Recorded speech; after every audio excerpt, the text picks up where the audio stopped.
ಚಿಕ್ಕಬಳ್ಳಾಪುರದಲ್ಲಿ ಜಯಂತ್ಯೋತ್ಸವ ಮಾಡಕ್ ಹೋಗಿ ಚಪ್ಪಲಿಲಿ ಹೊಡ್ಕೊಂಡಿದ್ದಾರೆ, ಲೆಕ್ಕ ಹಾಕಳಿ.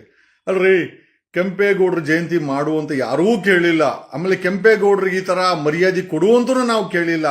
ಅಲ್ರಿ, ಕೆಂಪೇಗೌಡರ ಹೆಸರಲ್ಲಿ ರಿಯಲ್ ಎಸ್ಟೇಟ್ ಮಾಡ್ಕೊಂಡು ಬೆಂಗಳೂರಿನ ಭೂಮಿನೆಲ್ಲ ಬಗದು ಬಾಯೆಲ್ಲ ಹಾಕೊಂಡು ಬೆಂಗಳೂರಿನ ವಿಷ ತಗೊಂಡಾಗೆ ಕೋಲಾರಕ್ಕೆ ಚಿಕ್ಕಬಳ್ಳಾಪುರಕ್ಕೆ ಬಿಟ್ಟು ಇವತ್ತು ಏನೋ ಜಮೀನುಗಳನ್ನ ಅಳೆದು ಉಳಿದಿರೋ ಒಂದಷ್ಟು ಜಮೀನುಗಳನ್ನ ಆ ಬಿಡದಿನಲ್ಲಿ ಕಿತ್ಕೊಂತ ಇದ್ದಾರೆ, ಆನೆಗಲ್ ಕಿತ್ಕೊಂತ ಇದ್ದಾರೆ, ಚಿಕ್ಕಬಳ್ಳಾಪುರದಲ್ಲಿ ಕಿತ್ಕೊಂತ ಇದ್ದಾರೆ. ಆ ಬಿಡದಿ ವಿಚಾರ, ರಿಯಲ್ ಎಸ್ಟೇಟ್ ವಿಚಾರ, ಸರ್ಕಾರ ಖುದ್ದು ರಿಯಲ್ ಎಸ್ಟೇಟ್ ಮಾಡಕ್ ನಿಂತಿದೆ. ಖಂಡಿತವಾಗಿ ಹೇಳ್ತೀನಿ, ನಾನು ದೊಡ್ಡ ರಾಜಕಾರಣಿ ಅಲ್ಲ, ಭವಿಷ್ಯ ನುಡಿಯೋಕೆ ನನಗೇನಂತ ಜ್ಞಾನ ಇಲ್ಲ. ಮುಂದಿನ ದಿನಗಳಲ್ಲಿ BK ಹರಿಪ್ರಸಾದ್ ಅವರೇ, KPCC ಅಧ್ಯಕ್ಷ BK ಹರಿಪ್ರಸಾದ್ ಅವರೇ, ಬರ್ದಿಟ್ಕೊಳ್ಳಿ, 30 ಸೀಟ್ ಗೆಲ್ಲಲ್ಲ ಕಾಂಗ್ರೆಸ್, 30 ಸೀಟ್ ಗೆಲ್ಲಲ್ಲ. ಈ ರೀತಿ ಓಪನ್ ಆಗಿ ಎಲ್ಲಾ ಕಡೆ ರಿಯಲ್ ಎಸ್ಟೇಟ್ಗೆ ರೈತ ಜಮೀನನ್ನು ಕಿತ್ಕೊಂಡು ಸಾಲದಿದ್ದಕ್ಕೆ ಆ ಮಿಸ್ಟರ್ MLA ಪ್ರದೀಪ್ ಈಶ್ವರ್ ಅವರೇ, ನಿಮ್ಗೊಂದ್ ಸ್ವಲ್ಪ ಪ್ರಶ್ನೆ ಕೇಳ್ಬೇಕು ಅನ್ನಿಸ್ತಾ ಇದೆ. ಅಲ್ರಿ, ಬೆಂಗಳೂರಿಗೆ ಕಾವೇರಿ ನೀರು ಕುಡಿಸ್ತೀವಿ, ಮೈಸೂರಿಂದ ಕುಡಿಯೋ ನೀರು ಕಾವೇರಿ ನೀರು ತಗೊಂಬಂದು ಬೆಂಗಳೂರು ಬಿಟ್ಕೊಂತೀವಿ.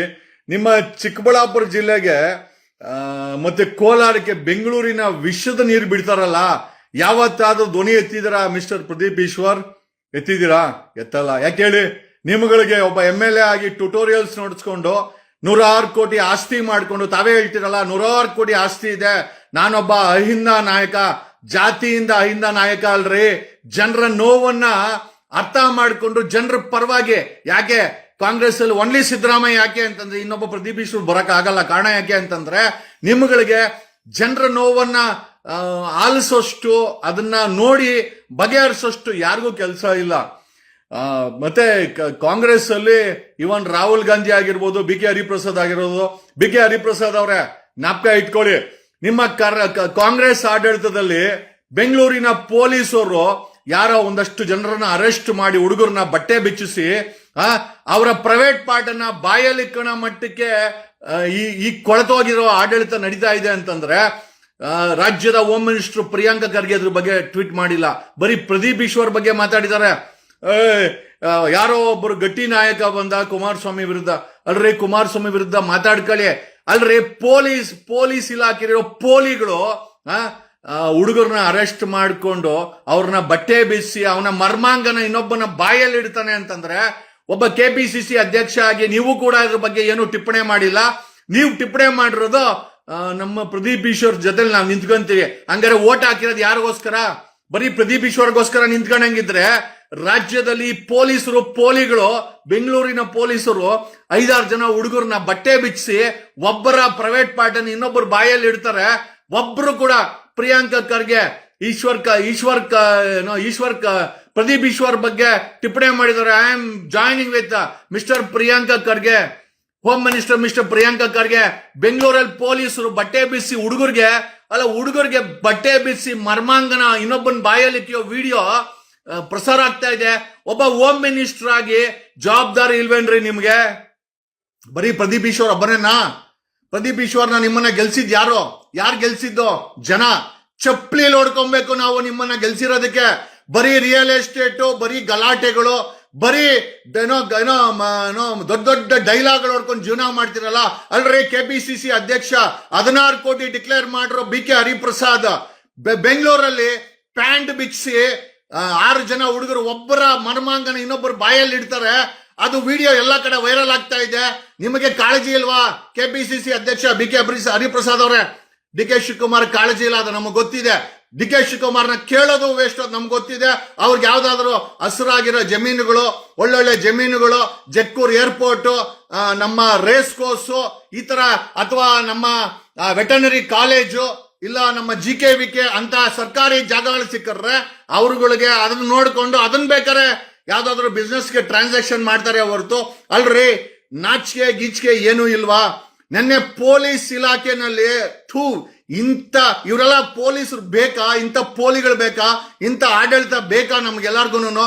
ಅಲ್ರಿ, ಒಬ್ಬ 6 ಜನ ಹುಡುಗರನ್ನ ಅರೆಸ್ಟ್ ಮಾಡಿ ಪ್ಯಾಂಟ್ ಬಿಚ್ಚಿಸಿ ವಿಡಿಯೋ ಮಾಡಿಕೊಂಡು ಒಬ್ಬನ ಪ್ರೈವೇಟ್ ಪಾರ್ಟ್ ಅನ್ನು ಇನ್ನೊಬ್ಬನ ಬಾಯಲ್ಲಿ ಇಡಿಸೋ ಅಂತ ಪೊಲೀಸರು KPCC ಅಧ್ಯಕ್ಷರಾಗಿ ಇದು ಮಾನವೀಯತೆಗೆ ಒಂದು ಚಪ್ಪಲಿ ಹೊಡೆದಂತ ಕಾರ್ಯ ಅಲ್ವಾ ಪೊಲೀಸರದು? ಅಲ್ರೇ ಪ್ರಿಯಾಂಕಾ ಖರ್ಗೆ ಸ್ವತಃ ನಿಮ್ಮ ತಂದೆ ಏನೋ ಕಾಂಗ್ರೆಸ್ ಅಧ್ಯಕ್ಷರು ಹಳ್ಳಿಯಿಂದ ಡೆಲ್ಲಿಯವರೆಗೂ ಜನ ನಿಮ್ಮನ್ನ ಬೆಳೆಸಿದ್ರು. ಕರ್ನಾಟಕದಲ್ಲಿ ಒಬ್ಬ ಹೋಮ್ ಮಿನಿಸ್ಟರ್ ಆಗಿ ಬೆಳಗ್ಗೆ ಎದ್ರೆ ಬರೀ ಆರ್ ಎಸ್ ಎಸ್ ಬಿಟ್ರೆ RSS ಹಿಂದೆ ಹಾಳಾಗೋಗ್ಕೊಳ್ಳಿ, ನಮ್ಗೇನು ಅದು ನಮ್ಗೆ RSS ಬಗ್ಗೆ ನಮ್ಗೇನು ನಮ್ ಸಮಸ್ಯೆ ಇಲ್ಲ, ನಿಮ್ದೇನೋ ರಾಜಕೀಯ ಮಾಡ್ಕೊಂಡು ಹಾಳಾಗೋಗಿ. ಅಲ್ರಿ ಬೆಂಗಳೂರಲ್ಲಿ ಪ್ಯಾಂಟ್ ಬಿಚ್ಚಿಸಿ ಏನೋ ತನ್ನ ಪ್ರೈವೇಟ್ ಪಾರ್ಟ್ ಅನ್ನ ಇನ್ನೊಬ್ಬನ ಬಾಯಿಗೆ ಇಡೋದನ್ನ ವಿಡಿಯೋ ಮಾಡ್ತಾರೆ ಪೊಲೀಸರು. ಅಲ್ರಿ ಗಂಡು ಮಕ್ಕಳು ಸಿಕ್ಕರೆ ಈ ತರ, ಇನ್ನು ಹೆಣ್ಣು ಮಕ್ಕಳು ಸಿಕ್ಕರೆ ಈ ಪೊಲೀಸರು ಈ ಪಾಪಿಗಳು ಅವ್ರನ್ನ ಉರ್ದು ತಿನ್ಬಿಡಲ್ವಾ?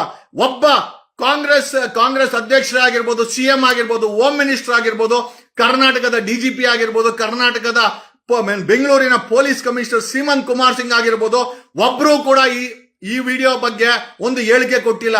ಹೇಳಿಕೆ ಕೊಟ್ಟಿರೋದು ಯಾವ್ದು ಅಂತಂದ್ರೆ ಆ ಚಿಕ್ಕಬಳ್ಳಾಪುರ ಪ್ರದೀಪ್ ಈಶ್ವರ್ ಇರ್ಬೇ ಬಿಟ್ಕೊಂಡು ಈ ವ್ಯಕ್ತಿ ಏನೇನೋ ಸ್ಟೇಟ್ಮೆಂಟ್ಗಳನ್ನ ಕೊಟ್ಕೊಂಡು ಅಲ್ರಿ ನೆನ್ನೆ ಕೆಂಪೇಗೌಡ ಜಯಂತ್ಯೋತ್ಸವ ಮಾಡಿದಾರೆ, ಚಪ್ಪಲಿ ಹೊಡ್ಕೊಂಡು ಮಾಡಿದಾರೆ. ನಿಮ್ಗೆ ಇದಕ್ಕೋಸ್ಕರ ಕೆಂಪೇಗೌಡರ ಜಯಂತ್ಯೋತ್ಸವ ಏನ್ ಕೈಯ ಮಾಡ್ತೀರಾ? ಬೇಡ. ಆ ಕೆಂಪೇಗೌಡರು ಬಿಟ್ಟೋದಂತ 1250 ಕೆರೆಗಳನ್ನ ನುಂಗಿ ನೀರ್ ಕುಡ್ದು ಮಾರಾಟ ಮಾಡ್ಕೊಂಡು ಆಸ್ತಿಗಳು ಜಾಸ್ತಿ ಮಾಡ್ಕೊಂಡಿದ್ದಾರೆ ಹೊರತು ಅವರ ಜಯಂತ್ಯೋತ್ಸವ ಕನಿಷ್ಠ ನನಗೆ ಚಪ್ಪಲಿ ಹೊಡೆದಾಕೊಂಡಿದ್ರಲ್ರೋ. ಈ ಮಟ್ಟಕ್ಕೆ ಕರ್ನಾಟಕದ ರಾಜಕೀಯ ಬಂದು ನಿಂತಿದೆ. ಎಚ್ಚೆತ್ಕಳೆ. ಇವ್ರು ಒಬ್ಬರಿಗೊಬ್ಬರು ಹೊಡೆದಾಡ್ಕೊಂಡು ಬಟ್ಟೆಗಳನ್ನ ಹರಿದಾಕೊಂಡು ಕರ್ನಾಟಕದ ಪರಿಸ್ಥಿತಿನ ತಗೊಂಡೋಗಿ ಬಟ್ಟೆ ಮಾಡಿ ಇಡ್ತಾರೆ. ಅಲ್ಲಿವರೆಗೂ ಜನ ಇದನ್ನ ನೋಡ್ಕೊಂಡು ಹಿಂಗೇ ಇರಿ. ಓಕೆ. ಈ ಪ್ರದೀಪ್ ಈಶ್ವರ್ ಕರ್ನಾಟಕದಲ್ಲಿ ಇಷ್ಟು ಭ್ರಷ್ಟಾಚಾರ ನಡೀತಾ ಇದೆ, ಅವ್ರ ಸರ್ಕಾರದ ಆಡಳಿತದಲ್ಲಿ ಒಮ್ಮೆ ಮಾತಾಡಲ್ಲ ಈ ವ್ಯಕ್ತಿ. ನೆನ್ನೆ ಪ್ರದೀಪ್ ಈಶ್ವರ್, ಕರ್ನಾಟಕದ ನಿಮ್ಮ ಕಾಂಗ್ರೆಸ್ ಆಡಳಿತದಲ್ಲಿ ಪೊಲೀಸರು ಹುಡುಗರು ಬಟ್ಟೆಗಳನ್ನ ಬಿಚ್ಚಿ ಒಬ್ಬೊಂದು ಮರ್ಮಾಂಗನ ಇನ್ನೊಬ್ಬನ್ ಬಾಯಲ್ಲಿ ಇಡ್ಸವ್ರೆ. ಅವನು ಯಾವ ಜಾತಿಯವನು? ಅವನ ಅಹಿಂದವನ, ಒಕ್ಕಲಿಗನ, ಬ್ರಾಹ್ಮಣರ, ಇಲ್ಲ ಲಿಂಗಾಯತರ? ಅವ್ರು ಯಾರು ಜಾತಿ ಹೇಳಕ್ಕಾಗಲ್ಲ, ನೀನೊಬ್ಬನೇ ಜಾತಿ ಹೇಳಕ್ಕಾಗಲ್ಲ. ಯಾಕೆ ಅಂತಂದ್ರೆ ನಿನಗೆ ರಾಜಕೀಯ ಮಾಡ್ಬೇಕಾಗಿದೆ. ಅಲಯ ಚಿಕ್ಕಬಳ್ಳಾಪುರ ಜನ ಓಟ್ ಹಾಕಿದ್ದಾರೆ. ನೀನ್ ಮೊನ್ನೆ ಅದ್ಯಾವ್ದೋ ಫಂಕ್ಷನ್ಗೆ 2 ತಿಂಗಳು ಮುಂಚೆ ನಾನೇ ವಿಡಿಯೋ ಮಾಡಾಕಿದೆ. ಕನಿಷ್ಠ ಒಂದು 10 ಕೋಟಿ ರೂಪಾಯಿ ಬ್ಯಾನರ್ ಹಾಕಿದ್ದೆ ನೀನು. ಒಬ್ಬ ರಾಜಕಾರಣಿಗೆ ಬ್ಯಾನರ್ ಹಾಕಕ್ಕೆ 5ರಿಂದ 10 ಕೋಟಿ ರೂಪಾಯಿ ಎಲ್ಲಿಂದ ಬರ್ತದೆ? ಆ ಚಿಕ್ಕಬಳ್ಳಾಪುರ ಜನ ನಿನ್ಗೆ ಓಟ್ ಹಾಕವ್ರೆ. ಇವತ್ತು ನಿಮ್ಮದೇ ಕಾಂಗ್ರೆಸ್ ಸರ್ಕಾರ ಬಿಡದಿನಲ್ಲಿ ರಿಯಲ್ ಎಸ್ಟೇಟ್ ಮಾಡ್ತಾ ಇದೆ 8500 ಎಕರೆ, ಆನೇಕಲ್ಲಲ್ಲಿ KDB 2500 ಎಕರೆ ಮಾಡ್ತಾ ಇದೆ, ದೇವನಹಳ್ಳಿಯಲ್ಲಿ ರಿಯಲ್ ಎಸ್ಟೇಟ್ ಮಾಡ್ತಾ ಇದೆ, ದೊಡ್ಡಬಳ್ಳಾಪುರದಲ್ಲಿ ಮಾಡ್ತಾ ಇದೆ, ನಿಮ್ಮದೇ ಕ್ಷೇತ್ರ ಚಿಕ್ಕಬಳ್ಳಾಪುರದಲ್ಲೂ ರಿಯಲ್ ಎಸ್ಟೇಟ್ ಮಾಡ್ತಾ ಇದೆ. 2800 ಎಕರೆ ಇದೇ ಕಾಂಗ್ರೆಸ್ ಸರ್ಕಾರ KDB ಅಕ್ವೈರ್ ಮಾಡ್ಕೊಳಕ್ಕೋಸ್ಕರ ಕಳೆದ 100 ದಿನಗಳಿಂದ ನಿಮ್ಮ DC ಕಚೇರಿ ಮುಂದೆ ಕೂತಿದ್ದಾರೆ. ಯಾವತ್ತಾದ್ರೂ ಹೋಗಿ ಪ್ರದೀಪ್ ಈಶ್ವರ್ ಅವರುಗಳನ್ನ ಮಾತಾಡ್ಸಿದ್ರೆ ಇದೇ DK ಶಿವಕುಮಾರ್ ನಿಮಗೆ ಏನ್ ಮಾಡ್ತಾರೆ ಅಂತ ನಿಮಗೆ ಗೊತ್ತಿದೆ. ನಿಮಗೆ ಭಯ ರೀ, ನಿಮಗೆ ಭಯ. ಅಲ್ರಿ ಓಟ್ ಹಾಕಿರೋ ರೈತರು ನಾವು ಜಮೀನ್ ಕೊಡಲ್ಲಪ್ಪ ಚಿಕ್ಕಬಳ್ಳಾಪುರದಲ್ಲಿ ಅಂತಂದ್ರೆ DC ಕಚೇರಿ ಮುಂದೆ ಕಳೆದ 3 ತಿಂಗಳಿಂದ ಧರಣಿ ಮಾಡ್ತಾ ಇದ್ದಾರೆ. ಯಾವತ್ತಾದ್ರೂ ಹೋಗಿ ಮಾತಾಡ್ಸಿದ್ಯಾ ಪ್ರದೀಪ್ ಈಶ್ವರ್? ಮಾತಾಡ್ಸಲ್ಲ. ನೀನೊಬ್ಬನೇ ಅಹಿಂದ. ಅಲ್ಲಿ ಕೂತ್ಕೊಂಡ್ರೆ ಯಾವನು ಅಹಿಂದ ಇಲ್ಲ, ಅಲ್ಲಿ ಕೂತ್ಕೊಂಡ್ರೆ ಯಾವನು ಬಡವನಿಲ್ಲ. ಆ DC ಕಚೇರಿ ಮುಂದೆ ಕಳೆದ 3 ತಿಂಗಳಿಂದ ರೈತರು ಕೂತ್ಕೊಂಡಿದ್ದಾರೆ. 100 ದಿನಗಳು ಕಳೆದೋಗಿದೆ. ಕನಿಷ್ಠ ಕಾರು ನಿನಗೊಬ್ಬನಿಗೆ ಗಲಾಟೆ ಮಾಡಿದ್ರೆ ಅಲ್ಲಯ್ಯ ನಿನ್ಗೆ ನೆನ್ನೆ ಚಪ್ಪಲಿ ಹೊಡೆದ್ರು ಅಂತ ಬೇಜಾರು ಮಾಡ್ಕೊಂಡಲ್ಲ.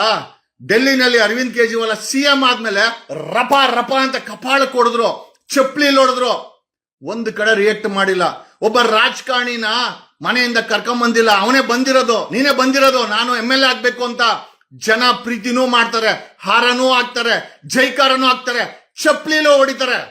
ಎಲ್ಲದಕ್ಕೂ ರೆಡಿ ಇದ್ರೆ ಮಾತ್ರ ರಾಜಕೀಯಕ್ಕೆ ಬರ್ಬೇಕೇ ಹೊರತು ನನಗೆ ಚಪ್ಪಲಿ ಹೊಡೆದ್ರು ನಾನೊಬ್ಬ ಅಹಿಂದ ನಾಯಕ. ನೆನ್ನೆ ಪ್ಯಾಂಟ್ ಬಿಚ್ಚಿಸಿ ಬಾಯಲ್ಲಿ ಪೊಲೀಸರು ಅವನು ಯಾವ ಜಾತಿಯವನು? ನಿಮ್ಮ ಪ್ರಿಯಾಂಕಾ ಖರ್ಗೆ ಪ್ರಶ್ನೆ ಮಾಡಿದಾರ? ಹೋಮ್ ಮಿನಿಸ್ಟರ್ ಪ್ರಿಯಾಂಕಾ ಖರ್ಗೆ ಪ್ರಶ್ನೆ ಮಾಡಿದಾರ? ಮಾಡಲ್ಲ. ಬೆಳಗ್ಗೆ ಎದ್ರೆ RSS 100 ವರ್ಷದಿಂದ ಅದ್ ಹೆಂಗ್ ಬೆಳಕಂಬಂತ ಇದೇ ಕಾಂಗ್ರೆಸ್ ಅವರು ಅತಿ ಹೆಚ್ಚಾಗಿ ದೇಶದಲ್ಲಿ ಆಡಳಿತ ಮಾಡೋರು. RSS ನ ಕಂಟ್ರೋಲ್ ಮಾಡಕ್ಕಾಗಿಲ್ಲ, RSS ನ ಲೆಕ್ಕಾಚಾರ ಕೇಳಕ್ಕಾಗಿಲ್ಲ. 101ನೇ ವರ್ಷದಲ್ಲಿ ಪ್ರಿಯಾಂಕಾ ಗಳಿಗೆ ಬೆಳಗ್ಗೆ ಎದ್ರೆ RSS ಅಲ್ರಿ. RSS ಬಗ್ಗೆ ಮಾಡ್ಕೊಂಡು ಹಾಳಾಗೋಗಿ ನಮ್ಗೇನ್ ಬೇಕಾಗಿಲ್ಲ, ಕೇಳಬೇಡಿ ಅಂತ ನಾವು ಹೇಳ್ತಾ ಇಲ್ಲ. ನಾವು ಪ್ರಶ್ನೆ ಕೇಳ್ತಾ ಇರೋದು, ಕರ್ನಾಟಕದಲ್ಲಿ ಈ ಕಾಂಗ್ರೆಸ್ ಅಲ್ಲಿ ಒಂದ್ ಕಡೆ ಭ್ರಷ್ಟಾಚಾರ ಆದ್ರೆ ಈ ಪೊಲೀಸರ ಈ ಕಾಮುಕ ಕೆಲಸಗಳನ್ನ ಅಲ್ರೇ ಒಬ್ಬ DGP ಪ್ರಶ್ನೆ ಮಾಡಿಲ್ಲ. DGP ಅಂಡ್ IGP ಸಲೀಮ್, ಅಲ್ರೇ DGP IGP ಸಲೀಮ್ ಕರ್ನಾಟಕದ ಡಿಜಿಪಿ ಐಜಿಪಿ ಸಲೀಂ, ಕರ್ನಾಟಕದ ಕಾಂಗ್ರೆಸ್ ಸರ್ಕಾರದಲ್ಲಿ ಡಿಜಿಪಿ ಆಗಿ ಎಕ್ಸ್ಟೆನ್ಷನ್ ತಗೊಂಡ್ರು ಡಿಜಿಪಿ ಐಜಿಪಿ ಸಲೀಂ. ಒಬ್ಬ ನಿಮ್ಮ ಕೊಡುಗೆ ಬೆಂಗಳೂರು ಪೊಲೀಸರು ಬಟ್ಟೆ ಬಿಚ್ಚಿಸಿ ಒಬ್ಬನ ಮರ್ಮಾಂಗವನ್ನ ಇನ್ನೊಬ್ಬನ ಬಾಯಾಗಿಡ್ತಾರೆ. ಡಿಜಿಪಿ ಐಜಿಪಿ ಆಗಿ ನಿಮ್ಮಲ್ಲಿ ಯಾವುದು ಕರ್ತವ್ಯ ಇಲ್ವಾ? ಅಥವಾ ಈ ವಿಡಿಯೋ ಸುಳ್ಳ? ನ್ಯಾಷನಲ್ ಟಿವಿ ಅವರು ಇದನ್ನ ಪ್ರಸಾರ ಮಾಡಿದ್ರು. ನೆನ್ನೆ ನಾನು ಕೂಡ ಅದನ್ನ ವಿಡಿಯೋನ ಅದೇ ನ್ಯಾಷನಲ್ ಟಿವಿನ ಶೂಟ್ ಮಾಡಿ ಹಾಕಿದ್ದೀನಿ. ಪ್ರಶ್ನೆ ಏನಪ್ಪಾ ಅಂತಂದ್ರೆ, ಒಬ್ಬ ಹೋಮ್ ಮಿನಿಸ್ಟರ್ ಬಗ್ಗೆ ಸ್ಟೇಟ್ಮೆಂಟ್ ಕೊಡಲ್ಲ, ಒಬ್ಬ ಪ್ರದೀಪ್ ಈಶ್ವರು ಯಾರ್ಯಾರು ಅನ್ವಾಂಟೆಡ್ ಆಗಿ ಸ್ಟೇಟ್ಮೆಂಟ್ಗಳನ್ನ ಕೊಟ್ಕೊಂಡು ತಾನೊಬ್ಬ ಫೇಮಸ್ ಸ್ಪೋಕ್ಸ್ ಪರ್ಸನ್ ಹೇಳ್ತಾನೆ, ಆತ ಮಾತಾಡಲ್ಲ, ಕರ್ನಾಟಕದ ಸಿಎಂ ಮಾತಾಡಲ್ಲ, ಬೆಂಗಳೂರಿನ ಪೊಲೀಸ್ ಕಮಿಷನರ್ ಸೀಮಂತ್ ಕುಮಾರ್ ಸಿಂಗ್ ಮಾತಾಡಲ್ಲ. ಅಲ್ರಿ, ರಾಜ್ಯದ ಜನತೆಯ ಭ್ರಷ್ಟಾಚಾರ, ನಿರುದ್ಯೋಗ, ಬೆಲೆ ಏರಿಕೆ, ಇನ್ನ ಬಟ್ಟೆಗಳನ್ನ ಅಲ್ರಿ, ಗಂಡು ಮಕ್ಕಳು ಸಿಕ್ಕರೆ ಬಟ್ಟೆ ಬಿಚ್ಚಿ ಅವರ ಮರ್ಮಾಂಗನ ಇನ್ನೊಬ್ಬನ ಬಾಯಾಗಿಡ್ತಾರೆ ಅಂತಂದ್ರೆ ಎಂತ ದರಿದ್ರ ಅದ್ರ ಬದಲು ಆರಾಮಾಗಿ ಬ್ರಿಟಿಷ್ ಆಡಳಿತದಲ್ಲಿ ಆರಾಮಾಗಿದ್ವಿ ನಾವೆಲ್ಲ. ವೈ ವಿ ರಿಕ್ವೈರ್ಡ್ ಏನೋ ಈ ಸ್ವತಂತ್ರ ಬೇಕಾಗಿತ್ತಾ? ಈ ಲೂಟಿಕೋರರು, ಈ ಬಟ್ಟೆಗಳನ್ನ ಬಿಚ್ಚೋರು, ಈ ಪೊಲೀಸ್ ವೇಷದಲ್ಲಿ ಕಾಮುಕರು, ಪೊಲೀಸ್ ವೇಷದಲ್ಲಿ ಕಳ್ಳರು, ಪೊಲೀಸ್ ವೇಷದಲ್ಲಿ ದರೋಡೆಕೋರರು, ಪ್ರಶ್ನೆ ಮಾಡಬೇಕಾದಂತ MLAಗಳು, ಪ್ರಶ್ನೆ ಮಾಡಬೇಕಾದಂತ ಸರ್ಕಾರ, ಜವಾಬ್ದಾರಿಯುತವಾದಂತ ನಡ್ಕೊಬೇಕಾದಂತ ಸರ್ಕಾರ ಬೀದಿಗಳಲ್ಲಿ ಜೋಕರ್ ಕೆಲಸಗಳನ್ನ ಮಾಡಿಕೊಂಡು, ಗಲಾಟೆಗಳನ್ನ ಮಾಡಿಕೊಂಡು ಸ್ವಯಂ ಪ್ರತಿಷ್ಠಿತ ಅಲ್ಲ. ಈ ಚಿಕ್ಕಬಳ್ಳಾಪುರ ಜಿಲ್ಲೆಗೆ ಬೆಂಗಳೂರಿನ ವಿಷದ ನೀರನ್ನ ಬಿಡ್ತಾನೆ ಈ ಪ್ರದೀಪ್ ಈಶ್ವರ್. ಒಂದು ದಿವಸ ಪ್ರಶ್ನೆ ಮಾಡಿದ್ದೇನೆಯಾ ನೀನು? ಈ ಹಿಂದೆ ಬಿಜೆಪಿ ಇರ್ಬೇಕಾದ್ರು ಬೆಂಗಳೂರಿಗೆ ಕಾವೇರಿ ನೀರು, ಮೈಸೂರಿಂದ ಬೆಂಗಳೂರಿನ ಕಕ್ಕಸ್ ನೀರು ಕೋಲಾರಕ್ಕೆ ಏನೋ ಚಿಕ್ಕಬಳ್ಳಾಪುರ್ಗೆ. ನಾಚಿಕೆ ಆಗಲ್ವಾ? It's a fundamental right to have a clean water and neat food. ಒಂದು ಒಳ್ಳೆಯ ಕಲಬೆರಕೆದಂತಹ ಊಟ ಮತ್ತೆ ವಿಷ ಮುಕ್ತವಾದಂತಹ ನೀರನ್ನ ಕೊಡೋದು, ತಗೊಳೋದು ನಮ್ಮ ಸಂವಿಧಾನದ ಹಕ್ಕು ಅಲ್ಲ. ಈ ಕೆಲಸ ಮಾಡಕ್ಕೆ ಯೋಗ್ಯತೆ ಇಲ್ಲದೆ ಒಂದು 3 ತಿಂಗಳಿಂದ ಅಲ್ಲಿ ನಿಮ್ಮ DC ಕಚೇರಿ ಮುಂದೆ ಇವರು ಕೂತಿದ್ದಾರೆ. ಅದನ್ನು ನೀನು ಪ್ರಶ್ನೆ ಮಾಡಿಲ್ಲ. ನೀನೇ ನಿನ್ನ ಟ್ಯುಟೋರಿಯಲ್ಸ್ಗೆ 3 ಸೈಟ್ ತಗೊಂಡಿದ್ಯಾ. ಪ್ರದೀಪ್ ಈಶ್ವರ್ ಹೈಕೋರ್ಟಿಂದ ಸ್ಟೇ ಕೊಟ್ಟಿದ್ದಾರೆ. ಯಾಕೆ ತಗೊಂಡೆ ನೀನು? ಚಿಕ್ಕಬಳ್ಳಾಪುರಲ್ಲಿ ಯಾರು ಬಡವರಿಲ್ವಾ? ನಿನಗಿಂತ ಬಡವರಿಲ್ವಾ? ಬರೀ ಟ್ಯುಟೋರಿಯಲ್ಸ್ ನಡೆಸಿ ಜೀವನ ಮಾಡ್ಬೇಕಾ? ಅಲ್ರಿ, ಈ ದೇಶವನ್ನು ಹಾಳು ಮಾಡಿರೋದು. Education is non profitable.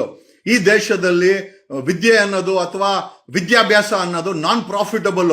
ನಿಮ್ಮಂತವರು tutorials ನಡೆಸ್ಕೊಂಡು ಇಡೀ ದೇಶದಲ್ಲಿ ಒಂದು ದೊಡ್ಡ ಮಾಫಿಯಾ. ಈ ಟ್ಯುಟೋರಿಯಲ್ಸ್ ಅನ್ನೋದೇ ಒಂದು ದೊಡ್ಡ ಮಾಫಿಯಾ.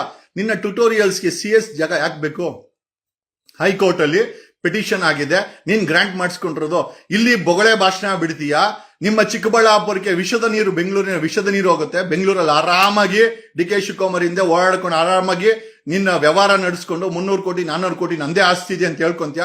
300-400 ಕೋಟಿ ಇರುವಂತ ವ್ಯಕ್ತಿ ಹಣ ಕೊಟ್ಟು ಸೈಟ್ ತಗೊಂಡು ನಿನ್ ಟ್ಯುಟೋರಿಯಲ್ಸ್ ನಡೆಸ್ಬೋದಲ್ವಾ?